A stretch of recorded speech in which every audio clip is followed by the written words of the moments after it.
Hi, everybody. I'm Steve Mitchell. I'm the writer and director of a new film that I'm working on called True Believers, which is the story of the first generation of fans that became comics pros, which I think I'm kind of uniquely equipped to tell that story because I was one of the blue jean generation, as I call them. The blue jean generation was the first, well, you could say we were all hippies. We were the first generation that did not wear suits and ties. We did not wear sports coats and about it.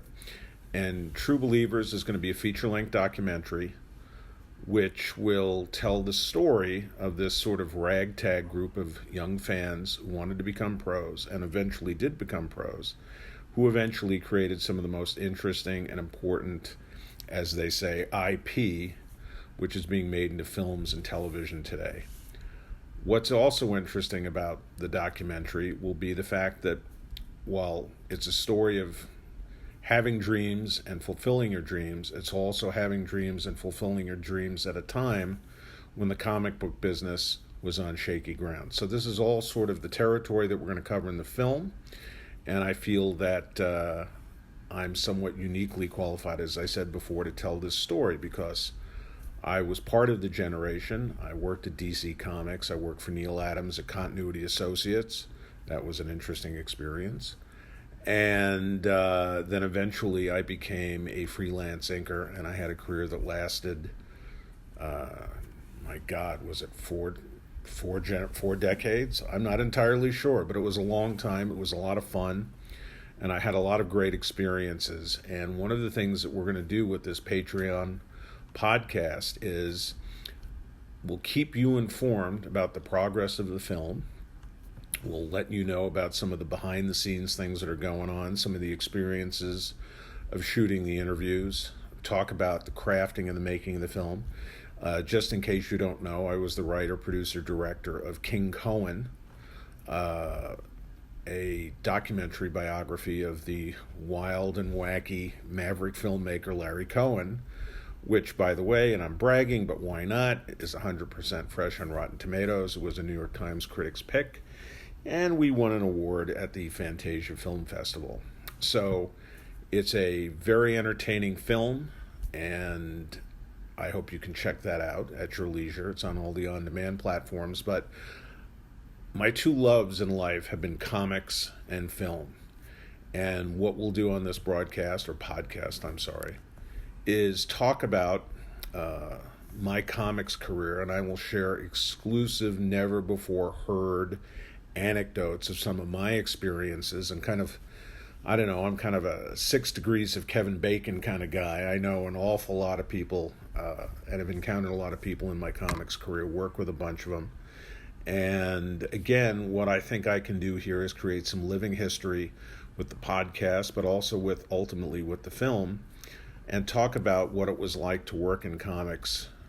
As my friend Marv Wolfman used to say, God, it seems like 100 years ago, you got into comics and you did comics because you loved comics. It was the only thing you could even envision for yourself as a career. And I think that was true for just about all of us. One of the things that the comics professionals that preceded us and that we admired was that oftentimes they were illustrators who couldn't quite make a living doing illustration, or cartoonists who were not quite good enough to do newspaper strips, where a lot of writers and artists became very famous. They were very successful because you're in a newspaper. It was very prestigious. And a number of guys who wanted to do newspaper work couldn't quite crack that market, and so they gravitated towards comics. I know that Joe Kubert, who I think is one of the titans of the business and an incredible talent and very nice guy, was always an incredibly nice guy to me. I think he was an early fan of comics and certainly newspaper work, and he got into the business in the 50s. But very few fans really matriculated into comics. What happened was they found that comics needed artists, because comics were, after all, a periodical business. They came out monthly, bi-monthly, sometimes quarterly. And the work was there. The other thing that happened in comics that enticed artists and writers to work in comics was they paid very quickly. If you did advertising work or you did illustration work, I'm not sure about the illustration stuff, but having done advertising work when I did some time at Neil Adams' studio, Continuity Associates, with Dick Giordano, it took us forever to get paid. So comics was very attractive as a way to do work and to get paid quickly, and it helped guys make a living. But none of this was really it wasn't not of interest, but it wasn't our mindset when we tried to get into the business. So that's why I think that the blue jean generation, as I call them, was unique. We weren't trying to be anything other than what we were. In fact, all of the old pros would often carry attaché cases. Blue jean generation, we all carried portfolios. We were proud of the fact that we were artists. Anyway, so how did it all begin for me? So let's go back to the very, very beginning. I loved comics as a little boy. I was completely absorbed in the idea of reading stories that had illustrated narrative, words and pictures, the basics. And it was a very private, personal experience for me.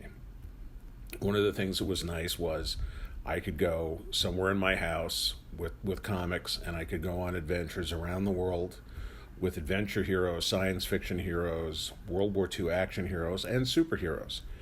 And there was a period in my life where I literally bought everything.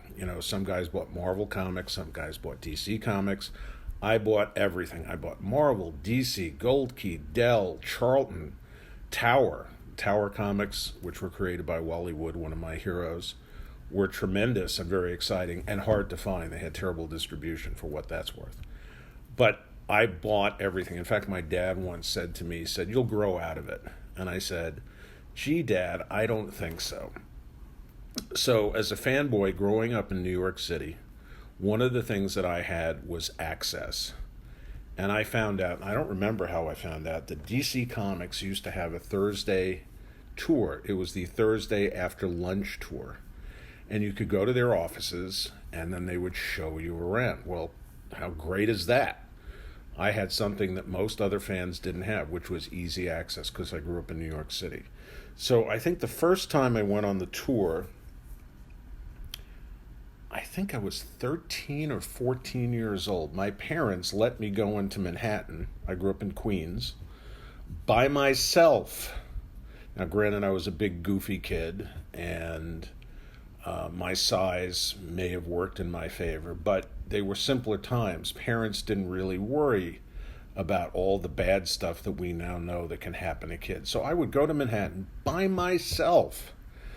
There was a used bookstore on the west side that I used to go to occasionally look for comics, back issues, because I was not only a big reader, I was a big collector.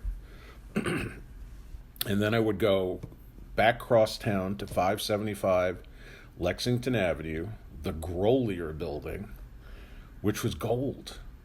The place where DC Comics had their offices was in a gold building, which, I don't know, just seemed perfect to a kid of 13. So I used to have lunch in the lobby. They had a place called Chock full of Nuts, which, if you're from New York, was the original fast food restaurant chain, which I believe was either created or partially owned by baseball legend Jackie Robinson. And you could go down there and you could have, for $1, you could eat like a king. You could have a couple of hot dogs, a slice of pie, and a cup of coffee or an orange drink or something like that. And you could, for $1. Now, $1 went a long way back in the day. And so I would have lunch there after hunting for comics.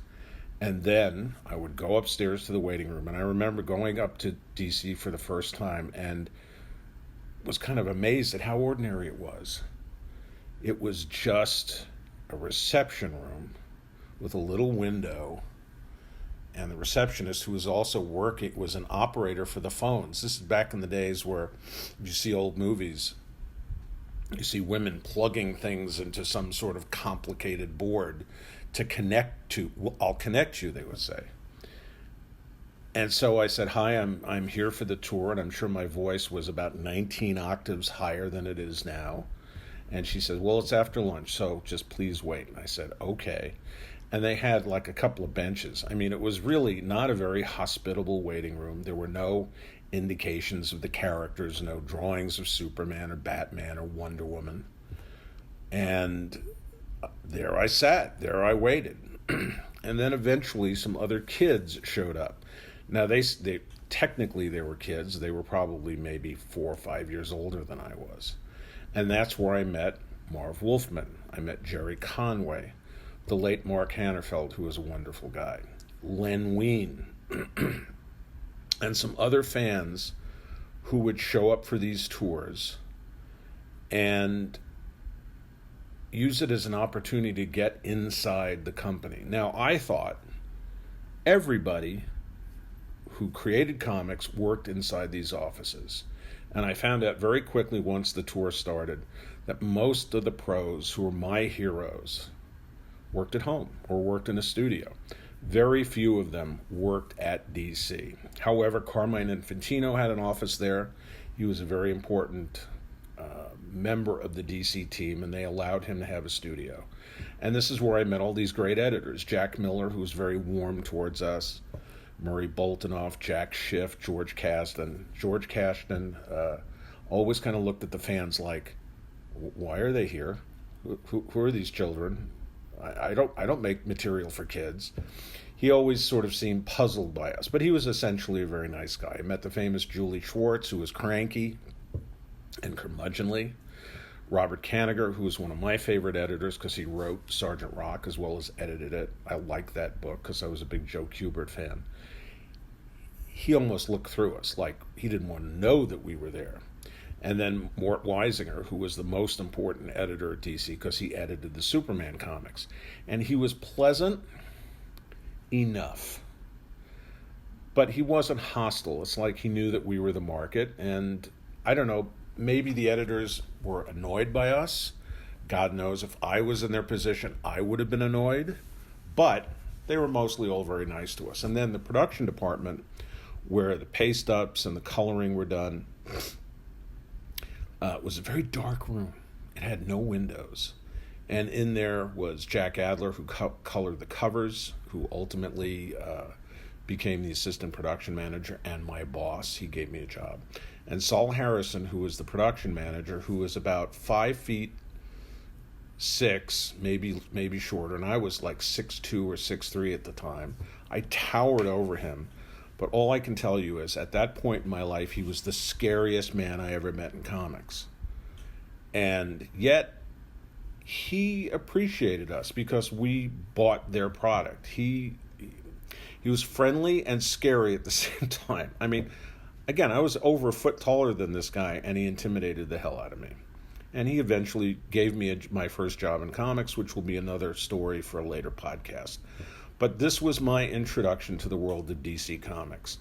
It was glorious, not what I expected, incredibly impressive, and not at all like what I expect a comic book company would be, other than the fact that there were covers on the walls of upcoming issues.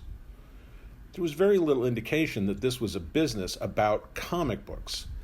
It was very buttoned down. There were guys walking the halls wearing suits, smoking cigars. Jack Leibowitz, who I think was one of the executives there, who was very tall, would look at the kids, and he had, like that giant movie producer cigar, and he would kind of go, okay, this is my audience. I guess I shouldn't be hostile towards them. And it was, and then there was Erwin Donenfeld, who was one of the other executives who you may have read about in histories of comics, and he always looked to me, and this is my movie memory and my movie imagination, almost like an enemy agent in a spy movie. He had pinched eyes, and he looked at us with a certain degree of contempt. And I always felt that he wanted to kill us, because we were an irritant and an annoyance. But my first day, which netted me some free comics of upcoming issues of comics, they said, oh, here, this is next month's issue. Here's, they had advanced copies. It was great. And God, to be able to get stuff ahead of my friends in my neighborhood was fantastic. So that was my first visit to DC. And eventually, I used to go a lot. and I would see future pros in that waiting room, and we were all sort of part of a club, an unofficial club. We didn't have any membership cards or T-shirts or jackets, but we all got to know one another, and we all sort of knew that our destinies were entwined, and that the offices that we were visiting hopefully would be the offices that we would work at. So anyway, that's sort of how it all began with me, and at least getting to meet people in comics. And I have other experiences which I'll share with you somewhere down the line. I hope you enjoyed it, and please share, hit the like button, subscribe, and hit notifications. This will help with our YouTube algorithm, which helps others find us. Thanks.